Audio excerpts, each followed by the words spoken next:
Gibbo presents. It's Gibbo, and right now I'm joined by Ajax from Blunt Posse. Ajax, there's a lot of confusion about how the clash with Soul Supreme ended this morning. Can you please explain exactly what happens at the end of the clash? Well, it was just like a recurring thing where, it was just talking over back and forth. And like we kind of noticed when we bust around them, is either them running and start press up them sample and this and that. So we just try to get back a balance. And like the dance reached at one point where they was just playing and playing and playing and playing. Like 2-3 rounds, they just kept playing. Digital came, they told them 15 minutes. They went to 25 minutes. And they were kind of like, going downhill. So we just allowed them, let them do what they might do. When they finally decided to stop, we came on and started playing. So they played for longer than their allocated time, and then you made a decision that the clash was over at that point? No. The clash didn't stop. It was just that we just allowed them, let them go ahead, because it started to get, it looked like it was going to get physical and threats back and forth. And certain things we try to avoid with the sound now, because back in the days, the sound did have a bad reputation as far as followings and, situations taking place in dances. So every dance where we can see it ahead of time, we just make it calm down and then start back again, just for safety purposes. So do you feel there was a winner of this clash, or should it be declared a draw or a no contest? Well, Junior P tell me about draw. His father said draw. Then, 1 and 2 man round Soul Supreme feel like them win because they win a half a round or whatever. But if they feel in themselves they win with their little corner or whatever, then that's on them. Many other clashes they feel like they won and they didn't really win. So it's on them.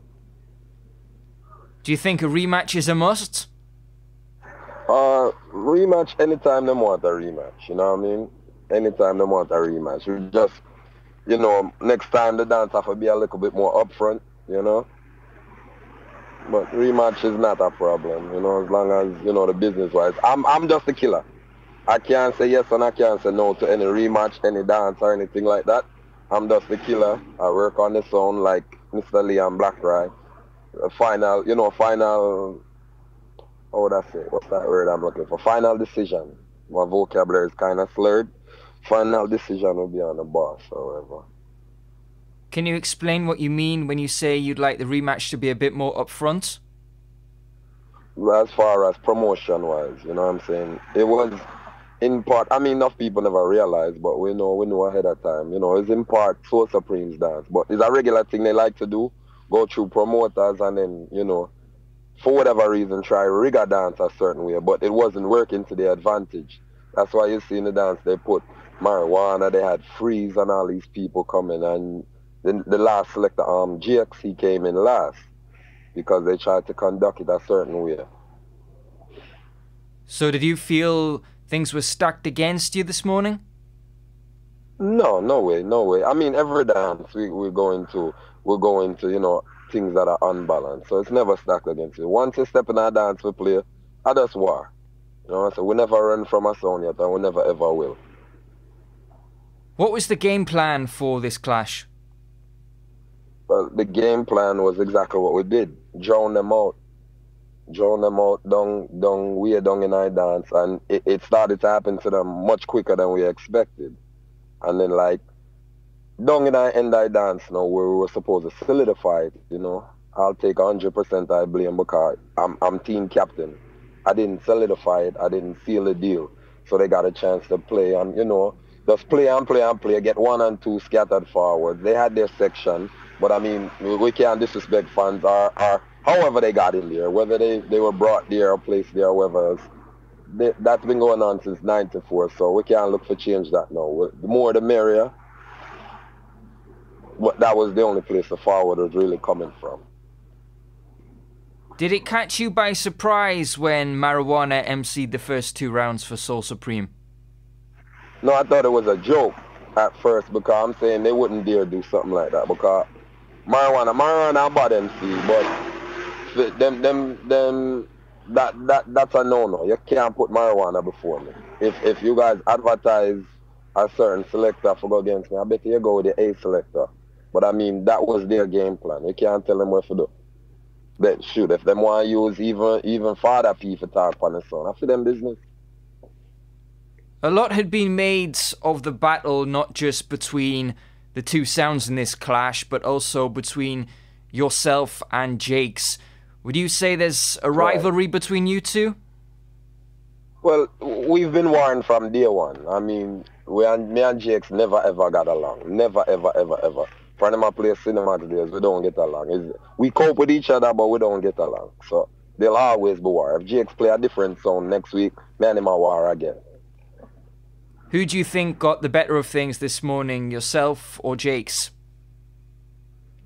In my opinion, and most of Dan's opinion, I feel like we got the better of them, but we kind of let them out of the trap.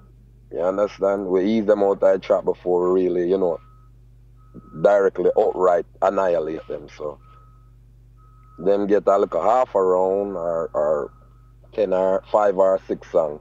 And then our next thing will seem like it was just a joke. They say we play about 2 songs in our dance, but I mean, every round they were playing back like 5, 6, 7 songs, 8 songs. The early juggling round, they play about 5 hour song, and 3 of the song them with them done play already. And this is your first half hour.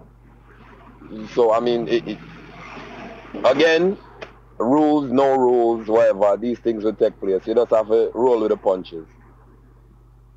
If we look specifically at the battle of MCs, though, between yourself and Jake's rather than the two sounds, do you also feel that you got the better of things?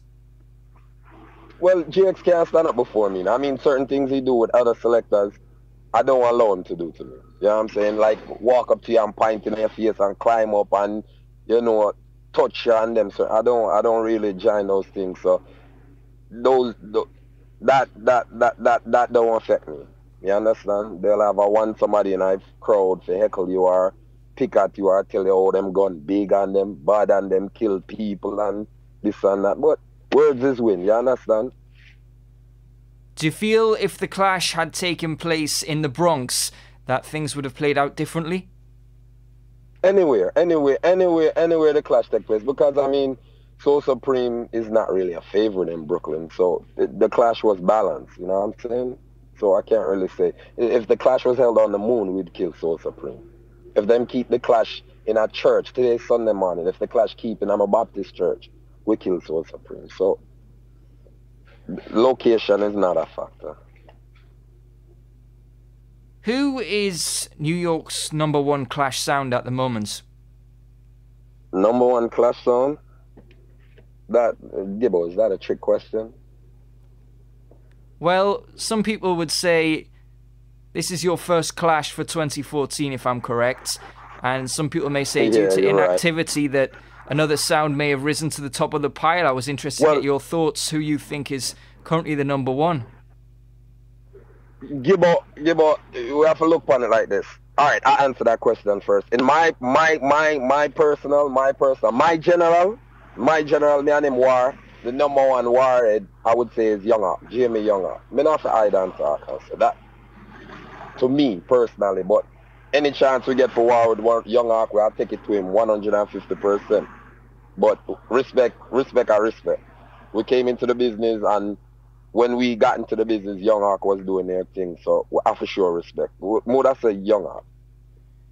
Yeah, congratulations to Jamie. Just picked up another trophy in Bermuda this morning. So is a clash with him? Is a clash with him something you'd look to do again soon?